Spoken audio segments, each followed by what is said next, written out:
You may see a lot of the indie hackers or solo entrepreneurs sharing their revenue numbers openly with the public. And the reason is quite obvious. They're doing this as a marketing strategy to grow their audience. Because if you have a bigger audience, then it becomes easier for you when you launch your products to reach other people and make them aware that you have a new product. If you have two solo entrepreneurs here, one of them having only 100 followers in the social medias and another one having 100,000, and if they happen to launch exactly the same product, let's say for the sake of example, at the same time, obviously the one having 100,000 followers will have a lot more traffic to his product compared to the other one who doesn't have that many followers. And growing this audience is quite a challenge, and sharing the revenue numbers openly is one of the techniques that people use to be able to grow their audience base.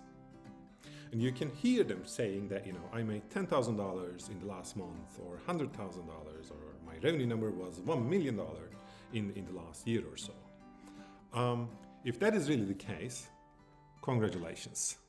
It's very difficult to reach those numbers actually with the products that you develop yourself.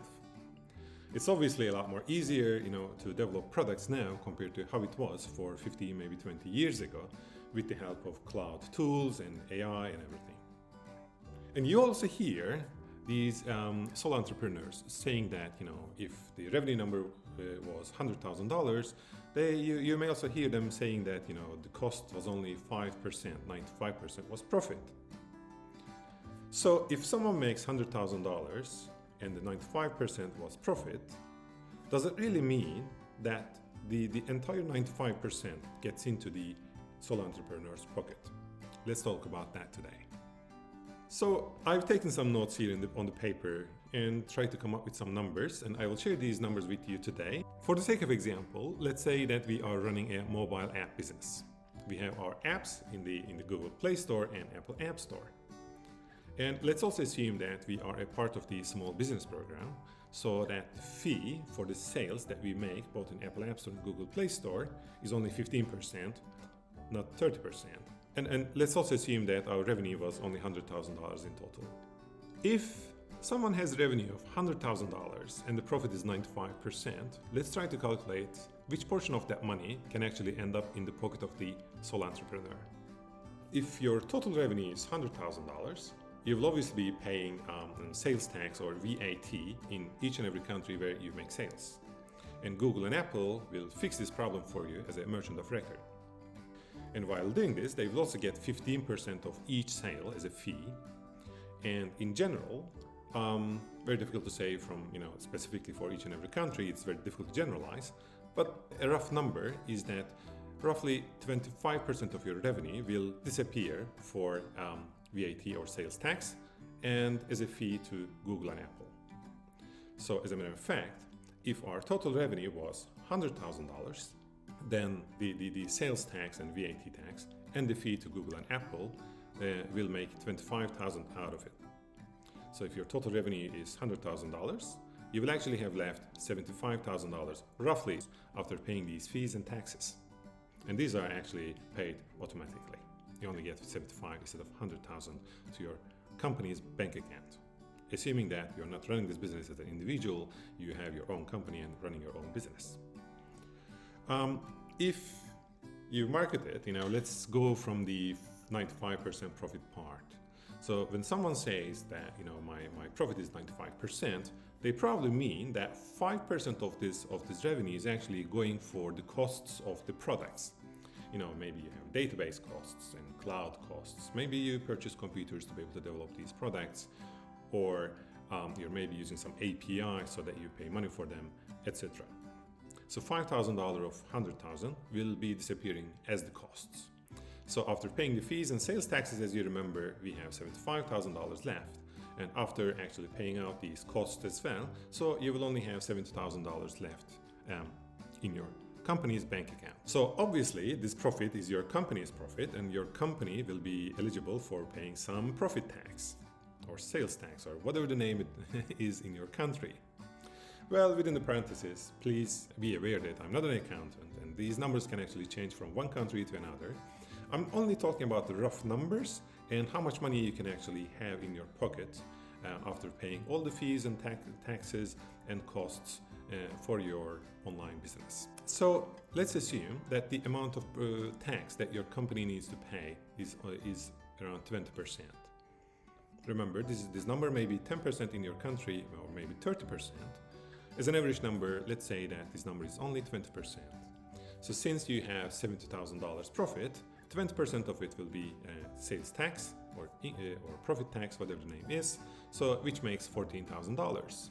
After paying the tax for the profit of your company, $14,000 will disappear. Then you will only have left $56,000 in your company's bank account. And this is the money that your company can actually start using for investing in new products or further development of the existing products, or maybe paying out the salaries and stuff, etc. So the remaining picture can be quite different from country to country or from the company type to another company type. Let's say that you're not necessarily the employee of your company, but you are just getting the profit from your company in the form of a dividend. Your company makes sales and hopefully makes some profit, and a part of it you take as income to yourself as the owner of the company in the form of, let's say, dividends. And if you take out this money, $56,000, the entire profit, to your personal bank account, so you're going to have an income which is going to be $56,000, and this is not your company's income anymore. This is your personal income. And if you have an income of $56,000, let's say the personal income tax, percentage-wise, I believe it also changes from one country to another. Let's say it's also around 20%. This may be lower in some countries, maybe much higher in some others. Let's say it's around 20%. So 20% of $56,000 makes $11,500. So you're going to be paying this amount as a tax to the tax office in your country.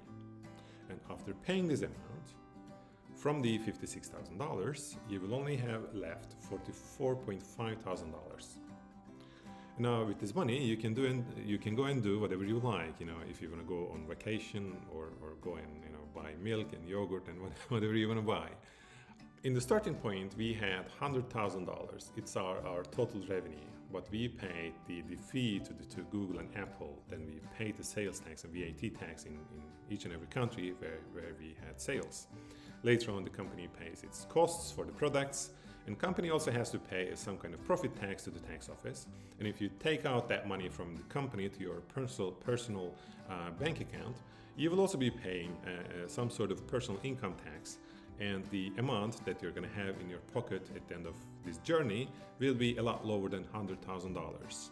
So if someone comes and says that, I had $100,000 of sales and only 5% of it was the cost, it doesn't mean that the person or the entrepreneur will have the entire 95% in his or her pocket at the end of the day. There are still a lot of things that need to be paid out. Should this discourage you from starting your own side projects or business? Obviously not. You should start doing it already from today if you didn't start yesterday or the day before. But it always helps to be aware of the costs and what the actual world really looks like after paying all the fees and taxes and the costs that will be associated to your business. With other words, just make your plan more wisely. Thanks for listening, and see you next time.